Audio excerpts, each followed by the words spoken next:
स्तं सर्वभूतहृदय मुनिमानतोऽस्मि। श्री सूत जी महाराज अपने गुरुदेव सुखदेव के श्री चरणों में प्रणाम करते हैं। भगवत प्रेमियों, सुखदेव जैसा संत इस धरा धाम पर नहीं हुआ। जिस गर्भ की दुनिया बुराई करती है, उस गर्भ को पवित्र बना दिया इन महापुरुष ने। वेदव्यास जी के प्रिय पुत्र, माता का नाम बटुका देवी। मां बटुका के गर्भ से श्री सुखदेव जी का प्रादुर्भाव हुआ। सुखदेव का जीवन एक ऐसा जीवन है जिस पर प्रकाश डाला जाए, देखा जाए, जिसका जन्म नहीं हुआ और जन्म से पहले ही साधु हो गया। कहा यम प्रवजन्तमनुपेतमपेत कृत्यम दुहिपायनो बृहकातिराजुहावह। जब सुखदेव का जन्म हुआ, 12 वर्ष मां के गर्भ में रहे। जब 12 वर्ष बाद इस पृथ्वी पर आए, जन्म लेते ही जंगल की ओर जाने लगे। पिता वेदव्यास जी ने कहा, पुत्र कहाँ जा रहे हो, कहाँ जा रहे हो? सुखदेव ने मुड़कर नहीं देखा और जाकर के निर्गुण ब्रह्म की समाधि में बैठ गए। भगवत प्रेमियों, कुछ लोग कहते हैं परमात्मा निर्गुण है और कुछ लोग कहते हैं परमात्मा सगुण है। सगुण और निर्गुण है क्या? कहते हैं कुछ लोग ईश्वर को निराकार बताते हैं, कुछ लोग उस ईश्वर को साकार बताते हैं। भगवत प्रेमियों, परमात्मा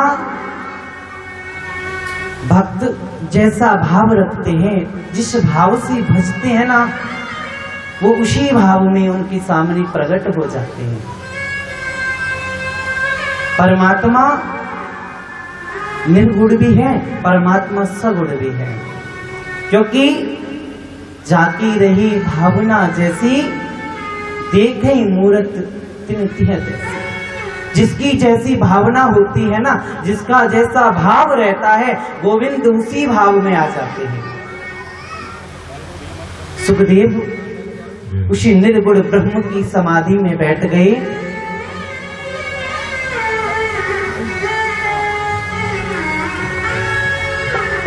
जहाँ की ही रही भावना जैसी, जहाँ की ही रही भावना जैसी, प्रभु मूर्ति दे तीन जैसी, प्रभु मूर्ति दे तीन जैसी, जहाँ की रही भावना जैसी। जो प्रभु को जिस भाव से भजता है, प्रभु उसी भाव में आ जाते हैं। ऐसे सुखदेव की श्री चरणों में प्रणाम करते हैं सूत जी। जो सौनकाद ऋषियों ने प्रश्न पूछे थे, उनका उत्तर देते हुए कहते हैं, सहवी पुंसा परो धर्म यतो भक्तिरदोचजे, अहेतु प्रतिहताययात्मा संप्रसीदते। कहा, महाराज आपने जो मेरे से प्रश्न करे थे, अब उनका उत्तर सुनो। सबसे पहला प्रश्न सौनकादि ऋषियों ने करा कि मानव के लिए परम धर्म क्या है। ध्यान से सुनना भगवत प्रेमियों, भगवत धर्म क्या है, परम धर्म क्या है। भगवत प्रेमियों, प्रभु की कथा सुनना ही परम धर्म है। भगवत कथा श्रवण करना ही परम धर्म है। दूसरा प्रश्न, सभी देवों में कौन से देव श्रेष्ठ हैं। कहा यता तरोच मूलेन निसेचेन त्रयन्ततः ततस्कंद भुजो पशाका। जिस देव की भी हम साधना कर रहे हैं, किसी भी देव की अगर हम पूजा कर रहे हैं, समझना हम उस पार ब्रह्म की ही पूजा कर रहे हैं, उस ईश्वर की ही साधना कर रहे हैं, आराधना कर रहे हैं, भक्ति कर रहे हैं। भगवत प्रेमियों,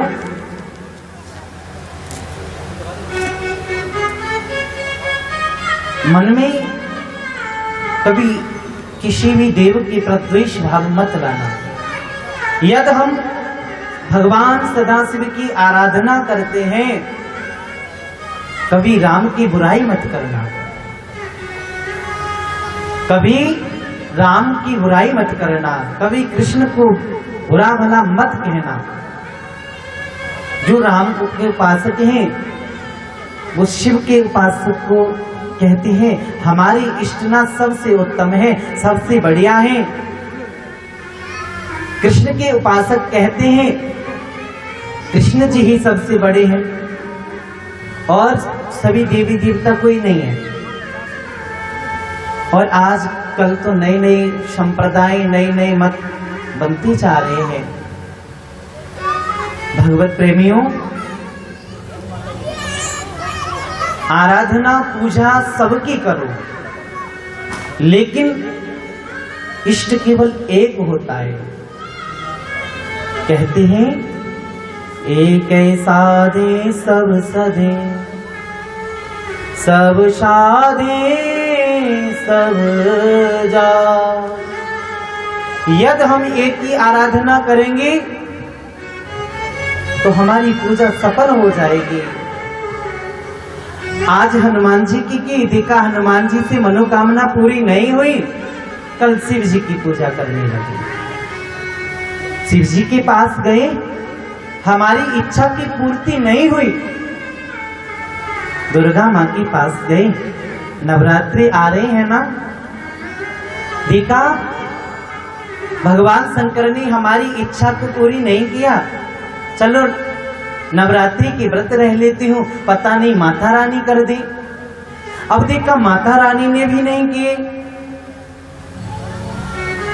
देखा हनुमान जी के पास गए। मेरी माताओं, ईश्वर क्या है, भगवान क्या है, कभी समझने का प्रयास किया। भगवान को पाने के लिए 3 चीजों की बहुत आवश्यकता होती है। सबसे पहला विश्वास।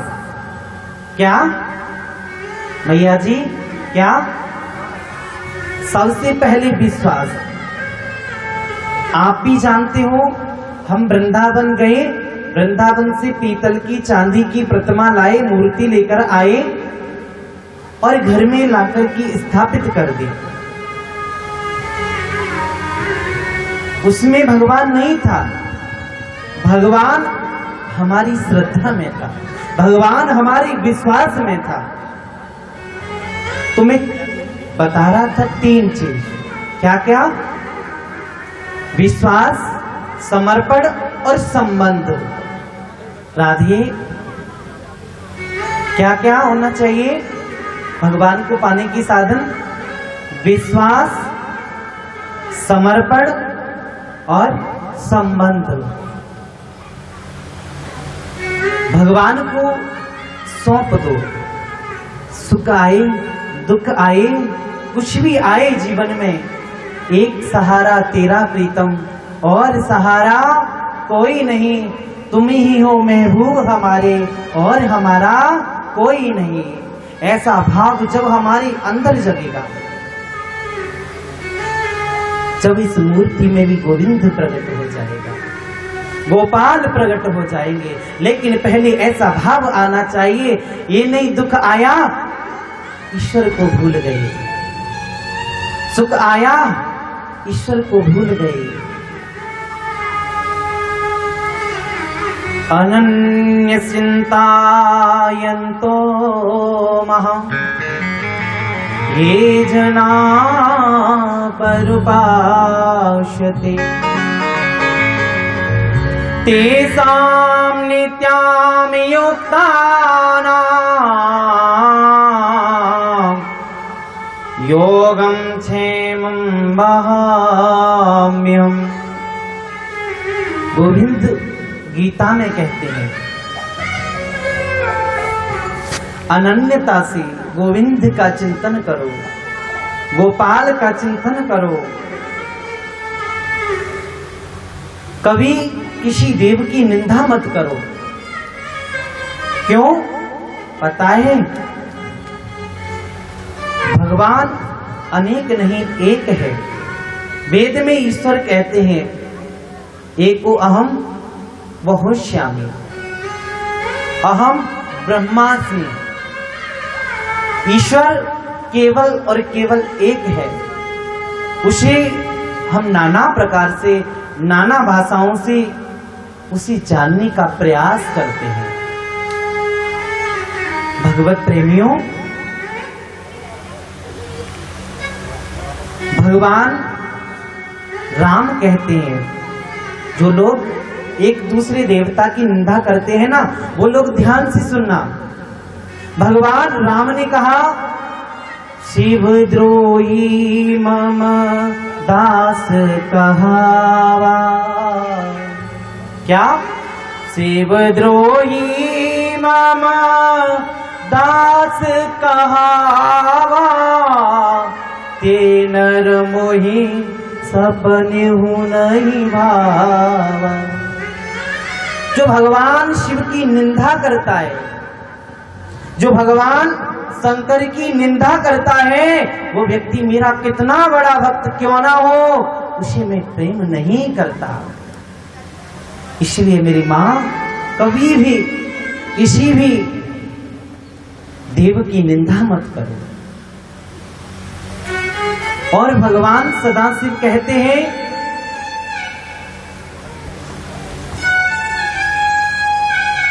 असके चले मनोजन सावन, जय सच्चिदानंद जग पावन। वो भगवान राम को बंधन करते हैं। भगवत प्रेमियों, ईश्वर केवल और केवल एक है। इसीलिए हम जिसकी भी आराधना कर रहे हैं, जिस देव को पूज रहे हैं, समझना हम उस ईश्वर, उस ब्रह्म की आराधना कर रहे हैं।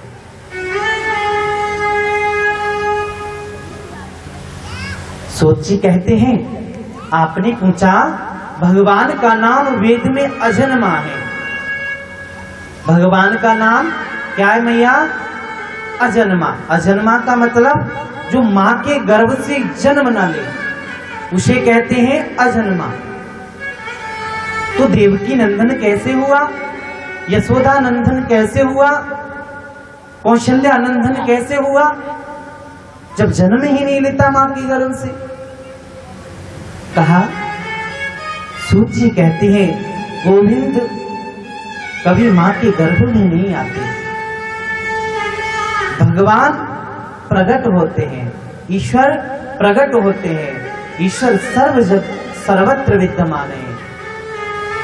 हरि व्यापक सर्वत्र समाना, वो हरि व्यापक सर्वत्र समाना, हरि व्यापक सर्वत्र समाना, हरि व्यापक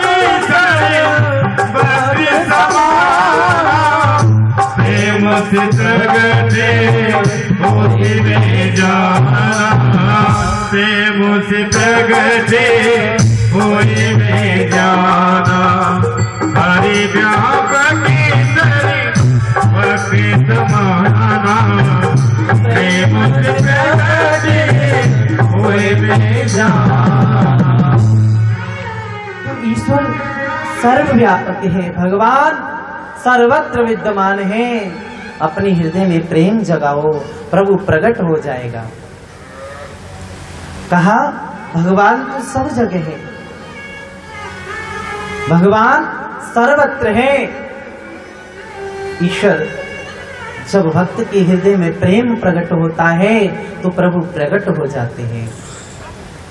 जब जब होए धर्म की हानि, वो जब जब होए धर्म की हानि, जब जब होए धर्म की हानि, बाढ़े असुर अधर्म अभिमानी, वो बाढ़े असुर अधर्म अभिमानी, तब तब धरे प्रभु विविधि शरीरा, तब तब धरे प्रभु विविधि शरीरा, हरे कृपानिधि सजन वीरा, हरे कृपानिधि सजन वीरा।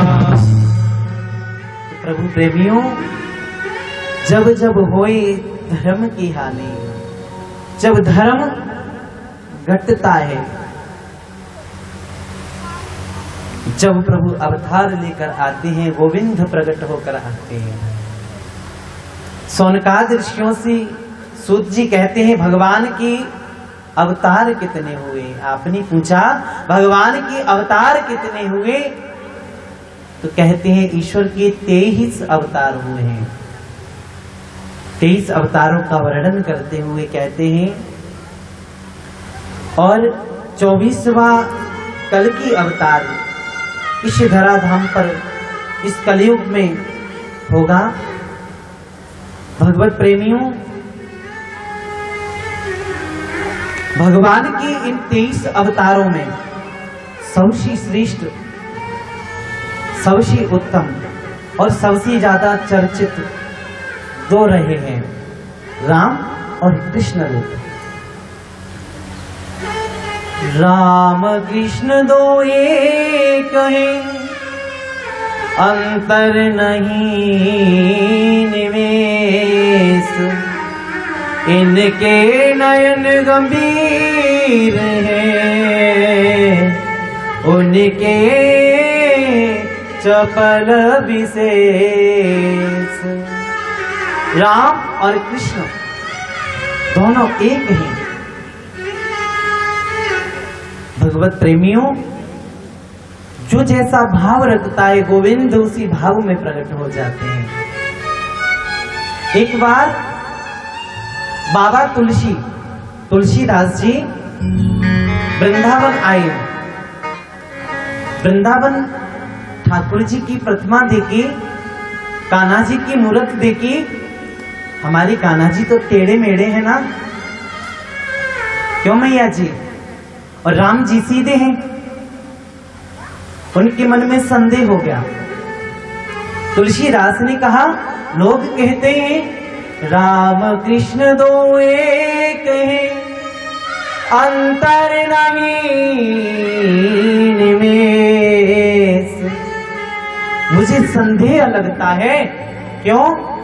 कहा तो मेरे राम जी सीधे साधे और ये तो टेढ़ा है। इसकी चितवन टेढ़ी, ये टेढ़ा। तो राम जी की प्रतिमा और कृष्ण की प्रतिमा आप ध्यान से देखना, गोविंद टेढ़े खड़े होते हैं और राम जी सीधे खड़े होते हैं। बाबा तुलसी ने कहा,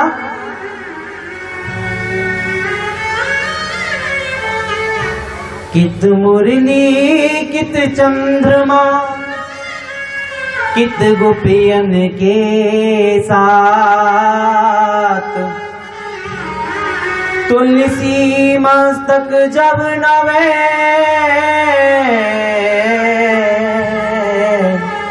धनुष बाण ले हाथ।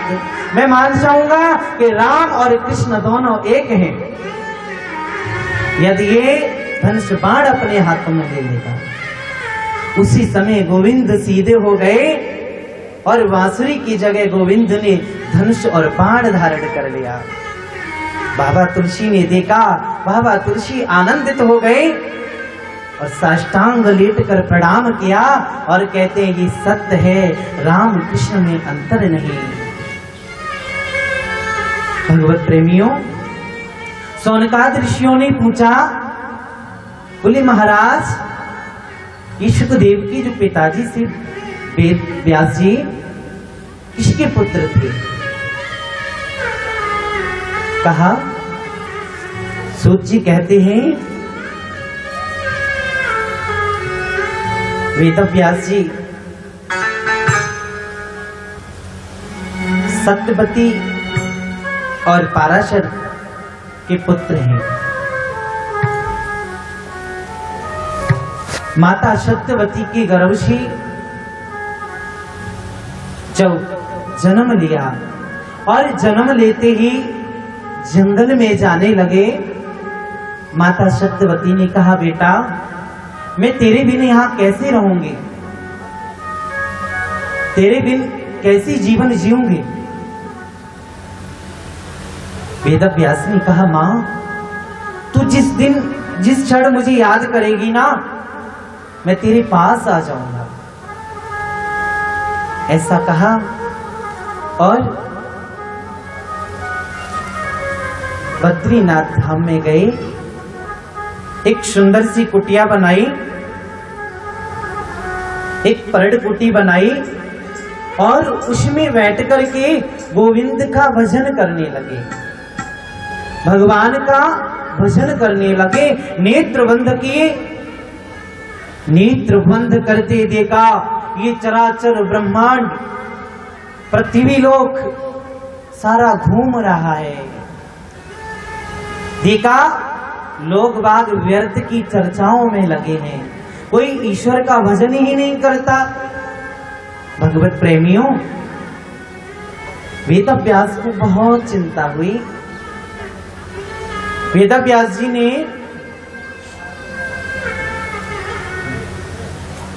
एक वेद था, एक वेद से 4 वेद बनाए, ऋग्वेद, यजुर्वेद, सामवेद, अथर्ववेद। 4 वेदों की रचना की, इसलिए कि मानव का मन गोविंद के चरणों में लग जाए। लेकिन देखा आज का मानव वेद वेदांत को तो पढ़ता ही नहीं, यदि पढ़ भी ले तो अर्थ का अनर्थ कर देते हैं, अर्थ का अनर्थ कर देते हैं। वेद में कहा अजायाम आलावेत, यज्ञ करते समय अजा को मार दो। अजा माने संस्कृत में अजा बकरी को कहते हैं और बुद्धि को भी कहते हैं। ऋषियों ने तो हमें बुद्धि मारने के लिए कहा और हमने यज्ञ में बकरी की बलि लगा दी। तो अर्थ का अनर्थ कर बैठे, पुण्य करने की जगह हम पाप कर्म करने लगे। वेद व्यास को बहुत चिंता हुई। वेद व्यास जी ने 4 शास्त्रों के, 4 वेदों के रचना की। 4 वेदों में देखा लोगों की समझ में नहीं आ रहा, 6 शास्त्रों की रचना करते हैं। उत्तर मीमांसा, पूर्व मीमांसा, न्याय शास्त्र, वैशिष्ट शास्त्र, सांख्य शास्त्र, नियोग शास्त्र, ये 6 शास्त्र होते हैं माताओं। 6 शास्त्रों की रचना की। देखा फिर भी लोगों का मन गोविंद के चरणों में नहीं लगता।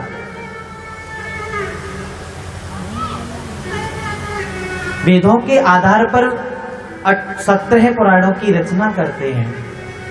ब्रह्म पुराण, विष्णु पुराण, शिव पुराण, लिंग पुराण, स्कंद पुराण, पद्म पुराण, बावन पुराण, मत्स्य पुराण, वराह पुराण, अग्नि पुराण, कूर्म पुराण, गरुड़ पुराण, नारद पुराण, भविष्य पुराण, ब्रह्मवर्तैव पुराण और मार्कंडेय पुराण, ब्रह्मांड पुराण। इन 17 पुराणों की रचना की। देखा कि लोगों का मन ईश्वर के चरणों में लग जाए, लेकिन भैया ये मन इतनी जल्दी लगने वाला तो है नहीं। क्यों मैया जी? इस मन को भगवान के चरणों में लगाने का हम प्रयास करते हैं, जप तप साधना करते हैं, लेकिन ये मन इतनी सहजता से, इतनी सरलता से भगवान के चरणों में नहीं लगता, गोविंद के चरणों में नहीं लगता। देखा वेद व्यास का मन फिर भी विचलित है 17 पुराणों की रचना करने के बाद भी। नारद जी ने सोचा, वेद व्यास जी से नारद जी की भेंट हुई। देखा वेद व्यास जी उदास बैठे हैं।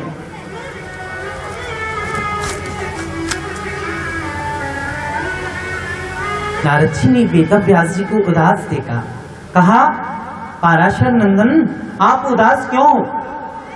बोले नारद आपको मैं क्या बताऊं, मैंने 4 वेद 6 शास्त्र 17 पुराणों की रचना कर दी, लेकिन आज का मानव है कि भगवान की भजन ही नहीं करता, भगवान की साधना नहीं करता। इसका मन इसे भगवान की तरफ कैसे मोड़ा जाए? नारद ने कहा महाराज एक बात बताओ, जिसे गंगा में स्नान करने को मिले, जिसको गंगा में स्नान करने में आनंद आता हो, क्या वो किसी नाले में स्नान करेगा क्या? बोले महाराज ने समझा नहीं, आप मुझे समझाओ। नारद जी ने कहा ये जो वेद वेदांत हैं, शास्त्र हैं, बहुत कठिन हैं, और राम कृष्ण के जो भक्त हैं, सरल हैं, वो कहाँ संस्कृत पढ़ पाते हैं।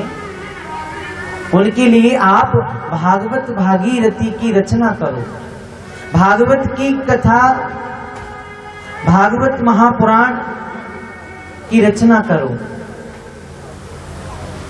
चतुर्श्लोकी भागवत देव ऋषि नारद ने वेद व्यास जी को प्रदान की। वेद व्यास जी ने उसके आधार पर,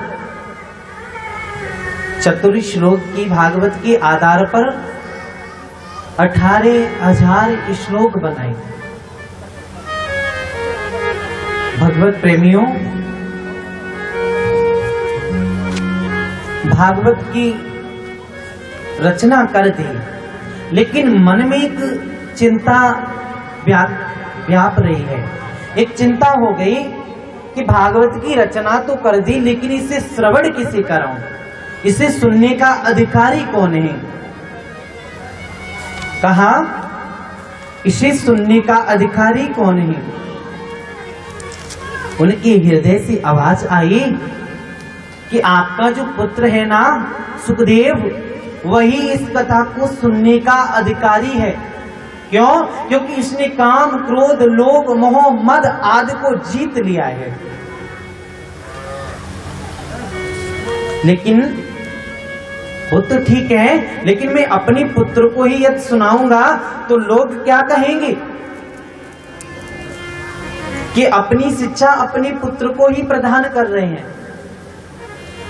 और मैं यदि लोगों से कहूंगा कि मेरे पुत्र ने काम क्रोध लोभ मोह मद को जीत लिया है, तो लोग क्या कहेंगे? अपनी पुत्र की ही अपने मुख से ही बड़ाई कर रहा है, प्रशंसा कर रहा है।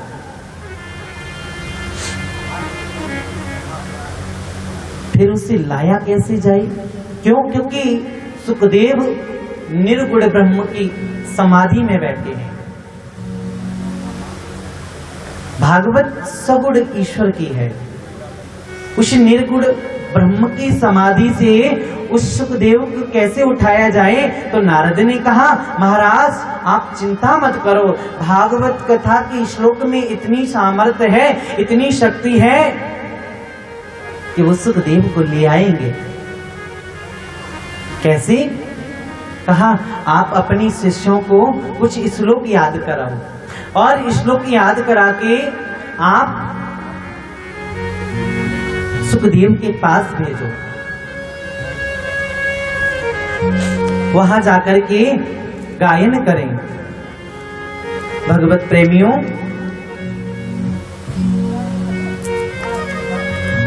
वेदव्यास जी के शिष्य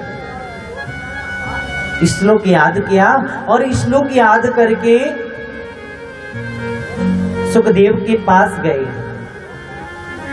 सुखदेव के पास गए और जाकर के बड़े मीठे स्वर में भागवत के श्लोकों का गायन करने लगे। वराहा पीड़म नटवर वपुः कर्ण्यो कर्णकारकम् बिभ्रदवास कनक कपिसम् वैजयन्ती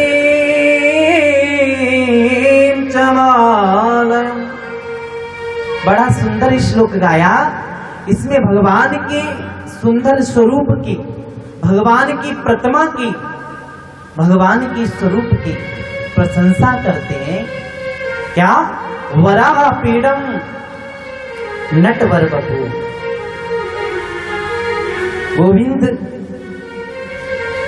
बड़ी सुंदर लग रहे हैं। गोपाल की झांकी बहुत प्यारी है। करण्य हो कर्ण कारकम, कान में कन्नेर के पुष्प लगे हुए हैं। भगवत प्रेमियों, मेरी मैयाओं, कहते हैं गोविंद भगवान को, भगवान कृष्ण को, प्रभु राधा माधव को यदि हम कन्नेर का पुष्प 4 दिन का बासी भी चढ़ाते हैं ना, तो गोविंद बहुत प्रसन्न होते हैं। ये भागवत में लिखा है। करण्य हो कर्ण कारकम, यानी कि भगवान को कन्नेर का पुष्प बहुत प्रिय है। एक बार भगवान कृष्ण गाय चराकर आ रहे थे। गोविंद गाय चराकर आ रहे थे। गाय ने देखा, गोविंद ने देखा कि रास्ते में कन्नेर का पुष्प पड़ा है और उस कन्नेर पुष्प को उठाकर गोविंद ने अपने कानों में लगाया। गोविंद कन्नेर पुष्प को पाकर बहुत गदगद हो रहे हैं। देखा गोविंद की कितनी प्यारी सी झांकी है, गोपाल कितनी सुंदर है। बिभ्रदवास कनकम कपिसम वैजयंती चमाला, और गली में वैजयंती माला है, बड़ा मोर मुकुट है, सुंदर झांकी। जैसे ही सुखदेव ने सुना, ओहो, जिस गोविंद की बताने में इतना सुंदर लग रहा है, पता नहीं देखने में कितना सुंदर होगा। क्या? जिसकी लीला सुनने में इतनी प्यारी है, वो गोविंद देखने में कितना प्यारा होगा। सुखदेव ने नेत्र खोले और उन वेदव्यास की प्रिय शिष्यों को देखा और कहा, भैया और सुनाओ। शिष्यों ने कहा, महाराज हमें इतने ही आते हैं, यदि आपको और श्लोक सुनने हैं ना, तो अपने पिताजी के पास चलो। सुखदेव ने कहा, पिताजी के पास? नहीं नहीं, मैं नहीं जाऊंगा। क्यों? पिता के पास जाऊंगा, पिताजी मुझे घर गृहस्थी में डाल देंगे, इसलिए नहीं, मैं नहीं जाऊंगा। प्यारी मैयाओं, सुखदेव पुनः समाधि में बैठ गए, गोविंद का भजन करने लगे।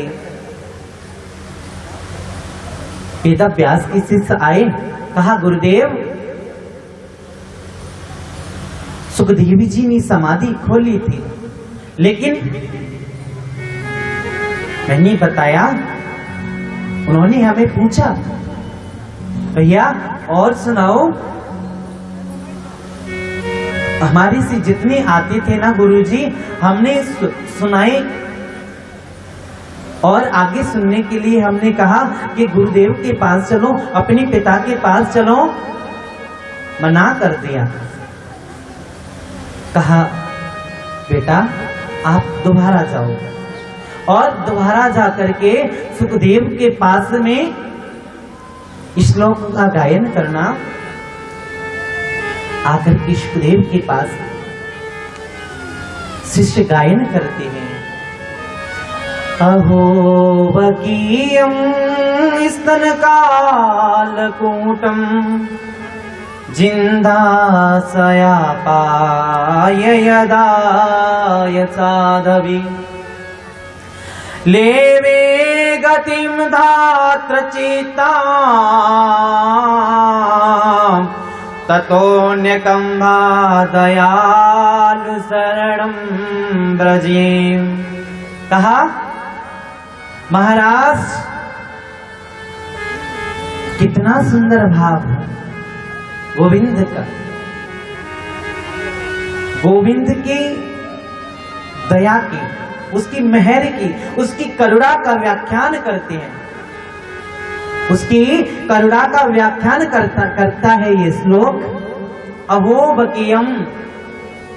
देखो तो सही गोविंद कितने कृपालु हैं, गोपाल कितने कृपालु हैं। जो पूतना गोविंद को मारने के लिए आई, उस पूतना को गति प्रदान कर दी, सदगति प्रदान कर दी। वो भी कौन सी गति? भगवत प्रेमियों, जो गति मैया यशोदा देवकी को बाद में प्रदान की, वो गति पहले इस पूतना को प्रदान कर दी। गोविंद कितने दयालु हैं, गोपाल कितना करुणावान है। गोविंद की करुणा देखकर सुखदेव का हृदय पिलक आया। सुखदेव ने कहा, ओहो गोविंद कितने दयालु है, गोपाल कितने कृपालु हैं, वो मेहर कितनी मेहर वर्षाने वाला है। कहा भैया और सुनाओ। शिष्यों ने कहा हमारे से इतने ही आते हैं, और सुनने हैं ना, अपने पिता के पास चलो। सुखदेव समाधि से खड़े हुए पिता के पास आए, आकर कहा पिताजी मुझे भागवत की कथा सुनाओ।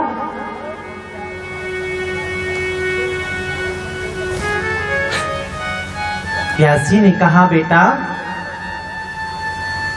आप पहले राजा जनक के पास जाओ, और राजा जनक के पास जाकर पहले शिक्षा लेकर आओ। राजा जनक के पास जाते हैं, और राजा जनक से वेद व्यास जी ने बता दिया क्या कि आपको मेरे पुत्र की परीक्षा लेनी है, इसमें काम क्रोध लोभ मोह मद को जीता है या नहीं। क्यों? क्योंकि कहते हैं जहां काम तहां राम नहीं, जहां राम नहीं, जहां राम नहीं काम। जहां काम होता है वह राम नहीं होता, और जहां राम होता है वह काम नहीं होता। इसलिए आप इसकी परीक्षा लो। सुखदेव गए, दरवाजे पर पहुंचे जनक के। जनक ने अंदर से संदेश भेजा, जाओ सुखदेव से बोल दो अभी 5 दिन तक हमारे पास समय नहीं है।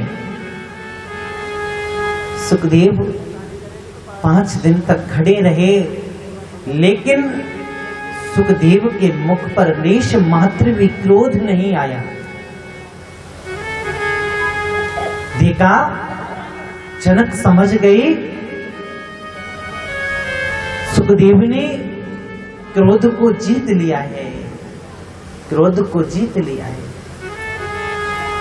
आगे जैसे ही प्रवेश करते हैं अंदर महल में गए, एक से एक सुंदर अप्सराएं, एक से एक सुंदर कन्याओं को राजा जनक ने भेजा। आलिंगन कर रहे हैं, सेवा कर रहे हैं सुखदेव की, लेकिन सुखदेव के मन में लेश मात्र भी काम प्रवेश नहीं किया, काम वासना नहीं जागृत हुई। देखा, सुखदेव ने काम, क्रोध, लोभ, मोहम्मद आदि को जीत रखा है। जनक अंदर से आए, आकर के साष्टांग प्रणाम करते हैं सुखदेव को। सुखदेव, आपने काम, क्रोध, लोभ, मोहम्मद को जीत लिया है, आपको मैं क्या परीक्षा लूं? सुखदेव पिता वेदव्यास के पास आए, भागवत की कथा का रसपान किया और सीधे जंगल में चले गए। सीधे जंगल में गए, जाकर भगवान का भजन करने लगे। जब राजा परीक्षित को 7 दिन में मरने का श्राप मिला, जब आए और भागवत भागीरथी का दिव्य अनुष्ठान किया। सूतजी सोनकाद ऋषियों ने पूछा, बोली महाराज, राजा परीक्षित को श्राप क्यों मिला था और ये राजा परीक्षित किसके पुत्र थे? सूतजी ने कहा, महाराज, कौरव और पांडवों में जब युद्ध चल रहा था, जब महाभारत चल रहा था मेरी माताओं, उस समय सारे कौरव मारे गए, केवल दुर्योधन बचा। दुर्योधन को भीमसेन ने गधा मार करके उसके जंघा तोड़ दिए, पैर तोड़ दिए। मृत्यु का एक एक दिन गिन रहा है, एक एक दिन गिन रहा है। उसी समय उसका परम मित्र आया, अश्वत्थामा, गुरु द्रोणाचार्य का पुत्र आया और कहा, मित्र, ये तेरी दुर्दशा किसने की है? मुझे बताओ, बताओ किसने की है? मैं उसे चाहे आकाश में हो, पाताल में हो, कहीं भी हो, मैं उसे नहीं छोड़ूंगा। क्यों? सच्चा मित्र वही होता है, सच्चा प्रेमी वही होता है जो हमारी संकट में हमारे साथ खड़ा हो, जो हमारे दुख में, हमारी पीड़ा में हमारे साथ खड़ा हो, वही सच्चा मित्र होता है। जब हमारे जीवन में सुख है, सुख में तो आपको हजारों मिल जाएंगे मेरी माँ, लेकिन दुख में जो तुम्हारे साथ खड़ा होना, उसे कभी मत भूलना, उसका एहसान कभी मत भूलना। और सच्चा मित्र भी वही होता है जब मित्र के जीवन में दुख आए और वो साथ खड़ा हो। कहा, भैया मित्र, बता ये तेरी दशा किसने की है? दुर्योधन ने कहा, भैया ये मेरी दशा किसने की है जानना चाहता है? ये पांडवों ने की है। बड़ा क्रोध में आया, कहता है, इन पांडवों ने, ये पांडव जहां कहीं भी है ना, तू चिंता मत कर भाई, कल तेरे सामने उनकी लाश पड़ी होगी। और अश्वत्थामा पांडवों को मारने के लिए जाता है।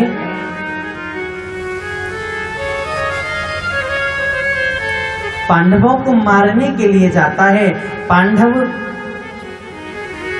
एक गुफा में लेटे हुए थे। गोविंद पांडवों के चारों तरफ घूम रहे हैं, बैठ कर के सोच रहे हैं क्या करूं। अर्जुन की आंखें खुली। अर्जुन ने गोविंद को देखा, गोपाल को देखा और कहा, गोविंद आप सोए नहीं?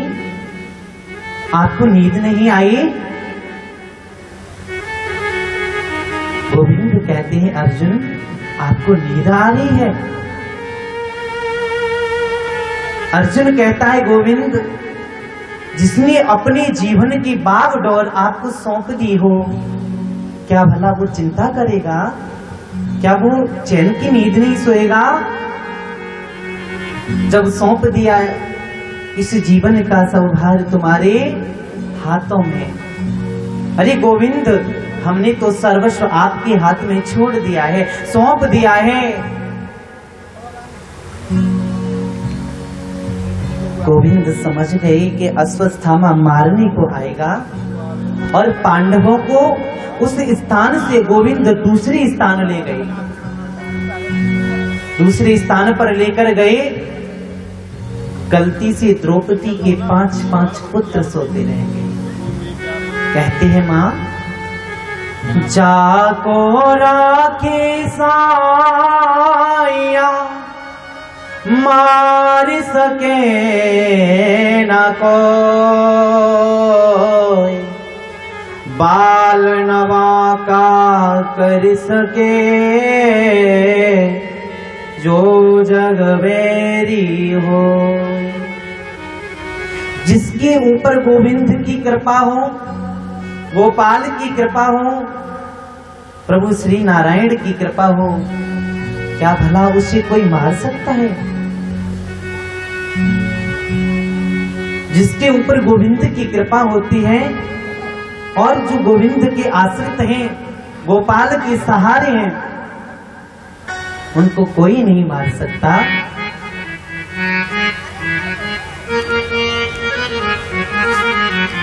मेरा आपकी कृपा से सब काम हो रहा है। मेरा आपकी कृपा से सब काम हो रहा है। मेरा आपकी कृपा से सब काम हो रहा है। मेरा आपकी कृपा से सब काम हो रहा है।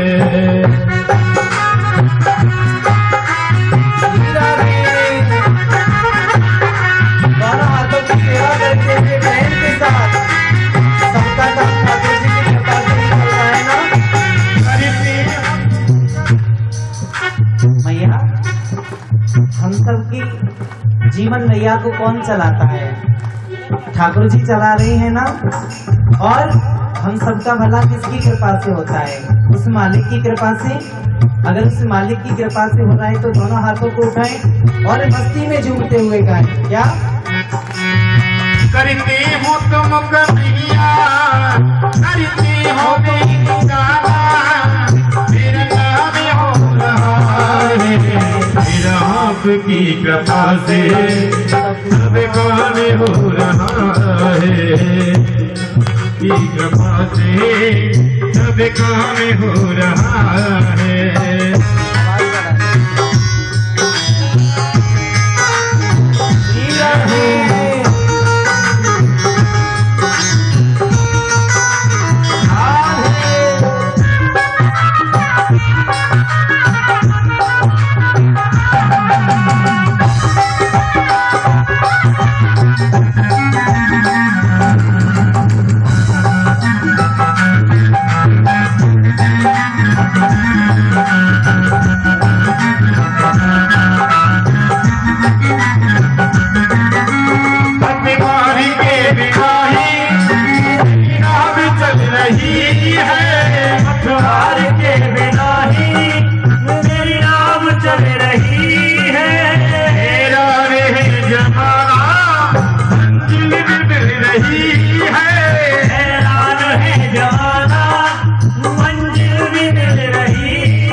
कुछ भी करता नहीं मैं कुछ भी, सब कमाल हो रहा है आपकी कृपा से, सब काम हो रहा है।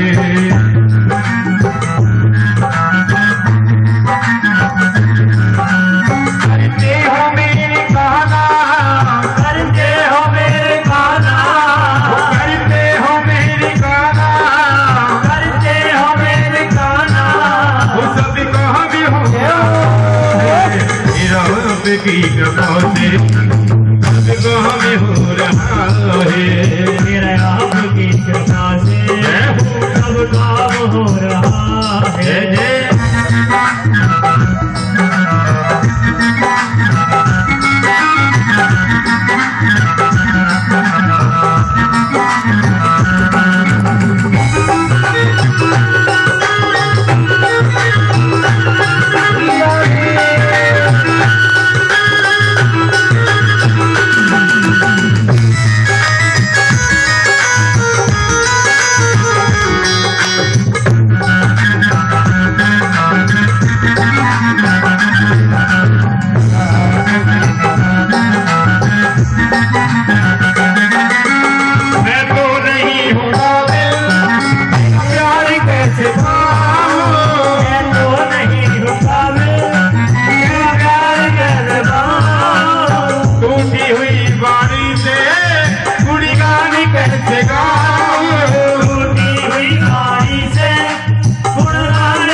टूटी हुई गाड़ी से गुणगान कैसे गाऊं, वो तेरी ही प्रेरणा से सारा,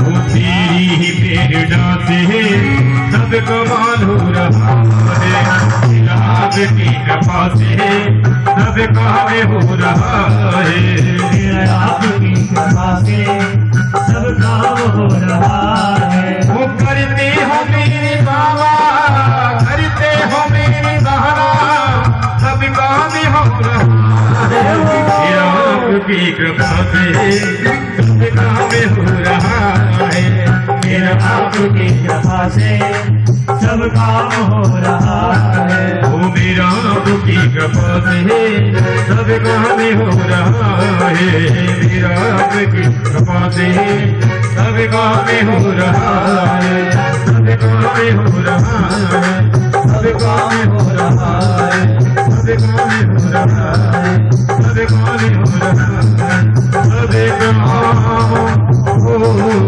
रहा है। राधा माधव सरकार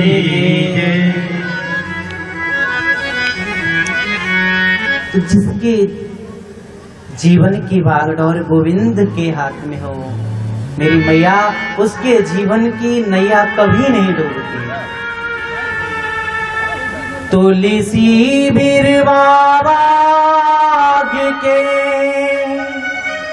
सींचत ही मुरझाए,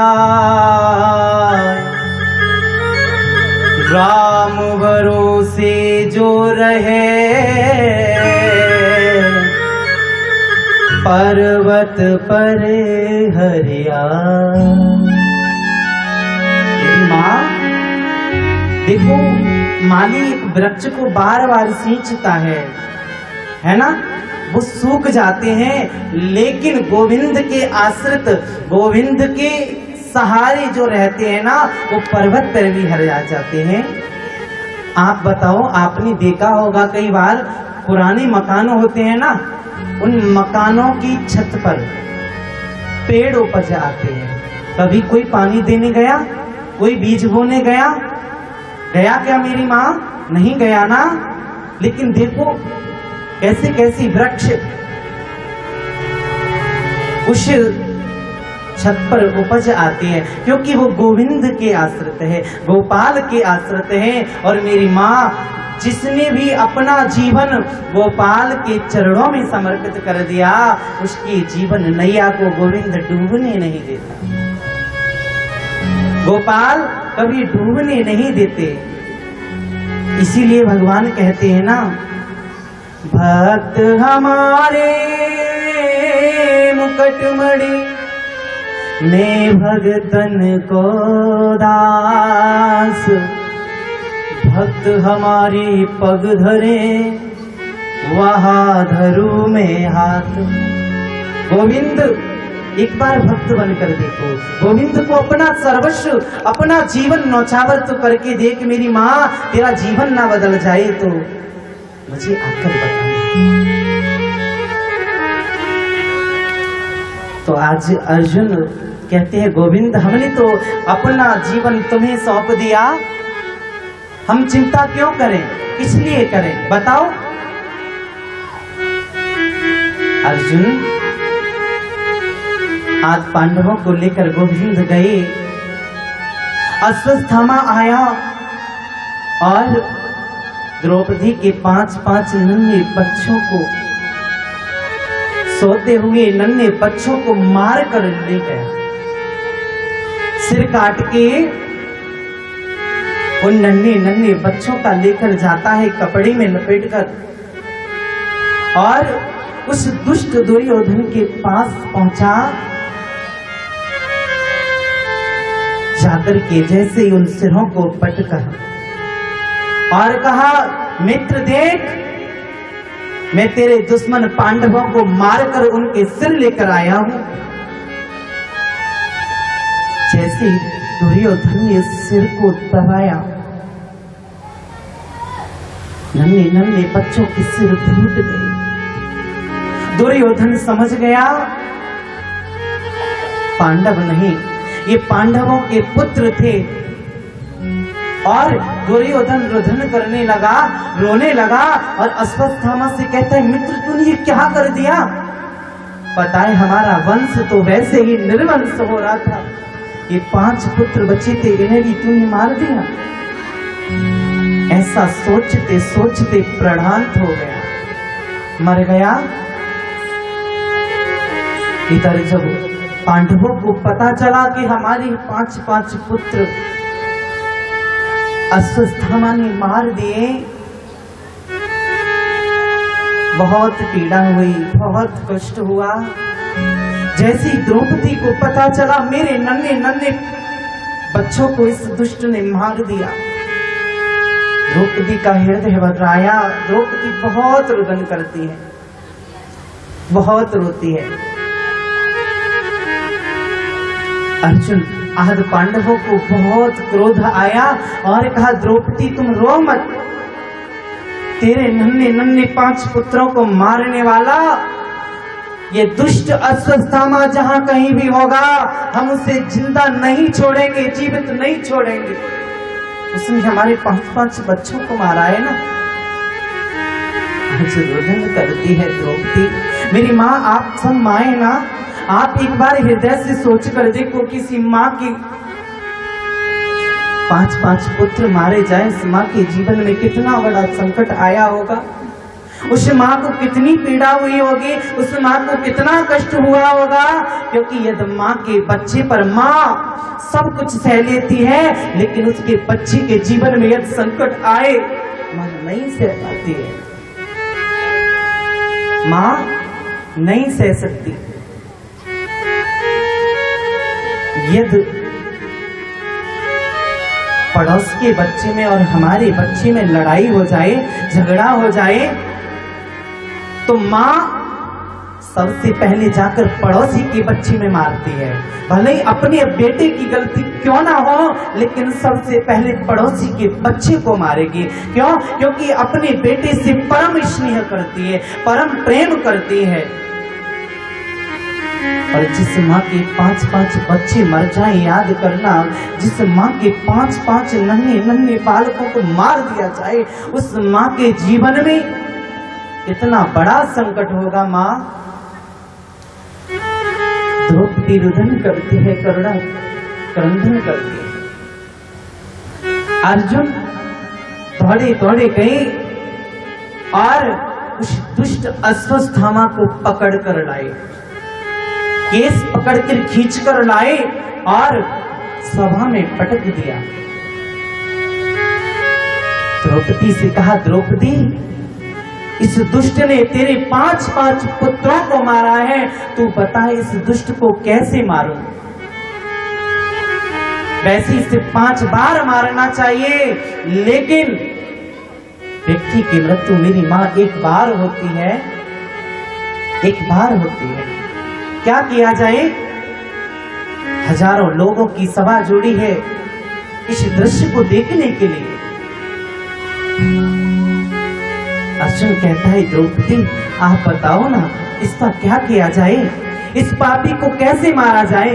इसे जलाकर मारे, इसे काट कर मारूं? आप बताओ, इसे फांसी पर लटका दूं? इसे दुष्ट को कैसे मारूं?